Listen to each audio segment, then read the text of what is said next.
9 जून 2025 मेघालय से 1100 किलोमीटर दूर वाराणसी गाजीपुर हाईवे पर रात के करीब 2 बजे एक लड़की बहुत ही खराब हालत में काशी चाय जायका नाम के एक ढाबे पर पहुंची।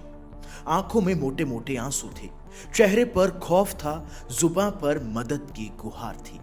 ये लड़की ढाबे के ओनर साहिल यादव से कहती है कि वो एक अर्जेंट फोन करना चाहती है।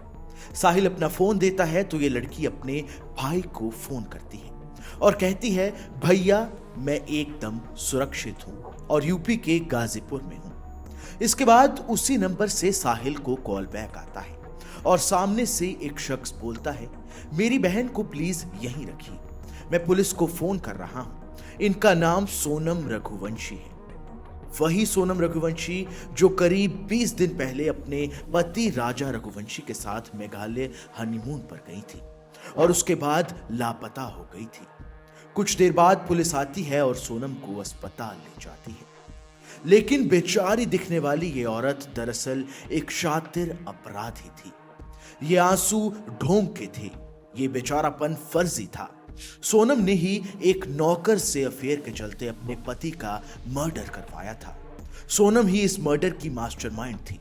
आखिर 20 मई से 9 जून के बीच क्या कुछ हुआ? राजा का मर्डर कैसे हुआ? सोनम कहां कहां गई और आखिर कौन सी वो एक छोटी सी गलती थी जिसके कारण सोनम का ये पूरा प्लान फ्लॉप हो गया? आज इस वीडियो में जानेंगे सोनम और राजा रघुवंशी केस की हर एक छोटी डिटेल। लेकिन उससे पहले अगर आपने हमारे चैनल को सब्सक्राइब नहीं किया है तो प्लीज सब्सक्राइब जरूर कर लें। 11 मई 2025 इंदौर के रहने वाले 29 साल के राजा रघुवंशी की इंदौर की ही रहने वाली सोनम रघुवंशी के साथ धूमधाम से शादी हुई। दोनों परिवार बहुत खुश थे। अक्टूबर 2024 में दोनों परिवार पहली बार मिले थे और तभी लड़का लड़की की रजामंदी पर यह शादी फिक्स हो गई थी। शादी के कुछ ही दिन बाद सोनम राजा को हनीमून पर जाने के लिए फोर्स करने लगती है।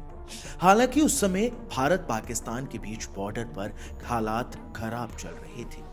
ऐसे में राजा हनीमून पर जाने के हक में नहीं था।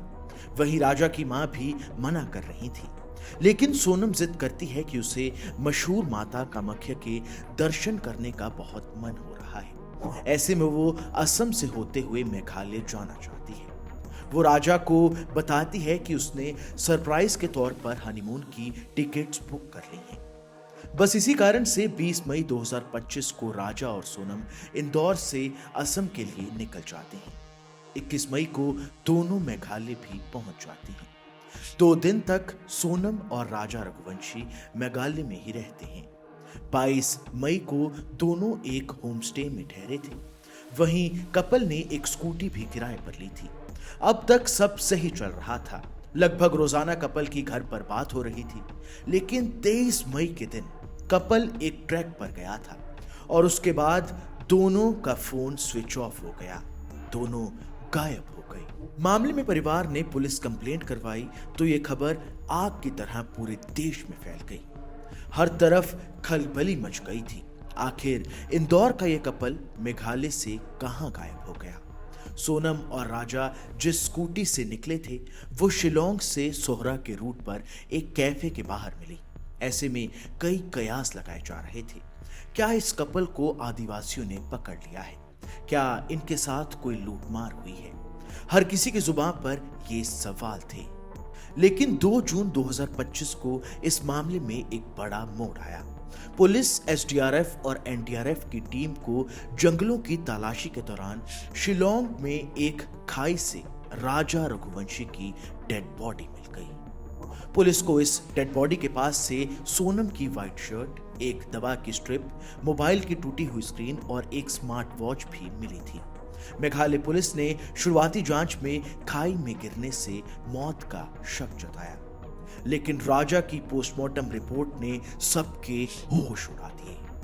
पोस्टमार्टम रिपोर्ट में पता चला कि राजा का मर्डर किसी तेज हथियार से सर पर वार करने से हुआ है। राजा की डेड बॉडी मिलने के बाद ये मामला तूल पकड़ने लगा। मेघालय पुलिस और एमपी पुलिस दोनों इस केस की इन्वेस्टिगेशन में लग गए। मामला बड़ा था, पॉलिटिकल प्रेशर भी बनने लगा था। कई बड़े नेता इस केस में सीबीआई इन्वेस्टिगेशन की मांग कर रहे थे। मेघालय पुलिस पर भी सवाल उठने लगे थे, लेकिन ये मर्डर इतनी चालाकी से प्लान किया गया था कि पुलिस के हाथ कोई सबूत तक नहीं लग रहे थे। वहीं दूसरी ओर राजा की डेड बॉडी को इंदौर पहुंचाया जा चुका था, जहां उसका अंतिम संस्कार कर दिया गया। राजा की बेरहमी से हत्या की गई थी, लेकिन सोनम का अभी तक कुछ अता पता नहीं था। सोनम को गायब हुए 15 से 20 दिन हो चुके थे। पूरा देश ये दुआ मांग रहा था कि सोनम सही सलामत हो। राजा के घर वाले तक ये दुआ कर रहे थे कि बेटा तो चले गया, लेकिन बेटी सलामत मिल जाए। पर वो नहीं जानते थे कि जिस बेटी के लिए वो दुआ कर रहे हैं, असली में वो ही इस पूरे हत्याकांड की मास्टरमाइंड है। कई दिनों तक लंबी जांच चलती रही। सोनम की तलाश में मेघालय पुलिस और एमपी पुलिस ने दिन रात एक कर दिया, लेकिन 9 जून 2025 को सोनम खुद चलकर गाजीपुर के एक ढाबे पर आ जाती है। किसी ने नहीं सोचा था कि मेघालय से गायब हुई सोनम 1100 किलोमीटर दूर यूपी में होगी।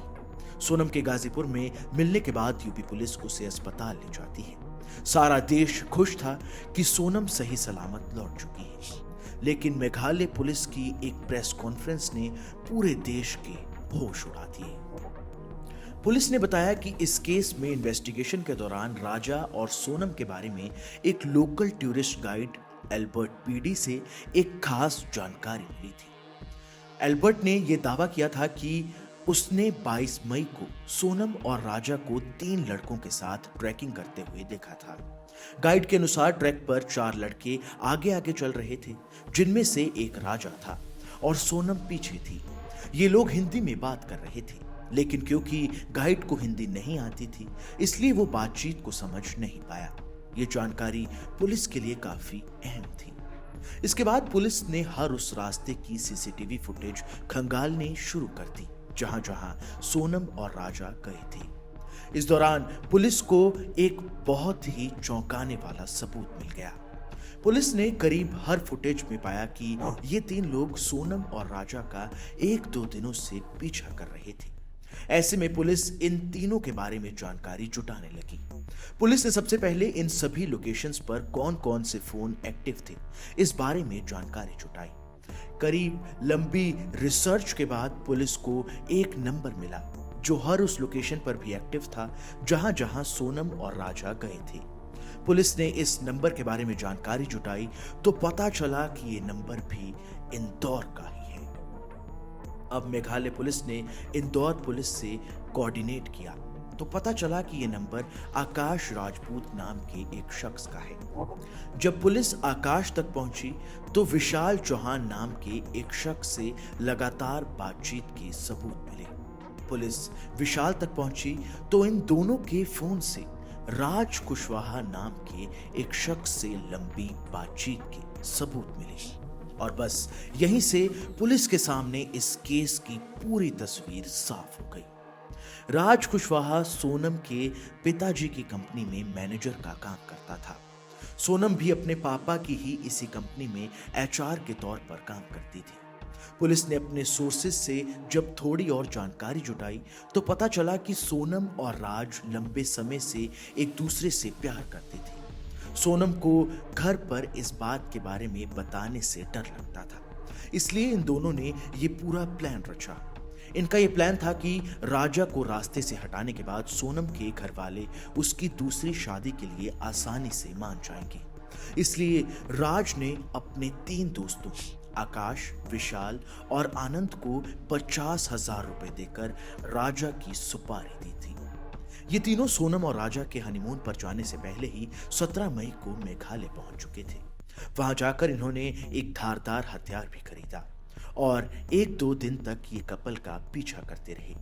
सोनम भी इन तीनों को अपनी पल पल की लोकेशन शेयर करती रहती थी। इसी दौरान 22 मई को इन्होंने राजा से झूठ मूठ की दोस्ती करने की भी कोशिश की, जब लोकल गाइड ने इन्हें देख लिया था। दरअसल ये तीनों मौका ढूंढ रहे थे और 23 मई को ट्रैक के दौरान ही इन्होंने एक खाली जंगल देखकर राजा पर वार कर दिया। पहले सिर पर, पीछे वार किया गया और फिर आगे।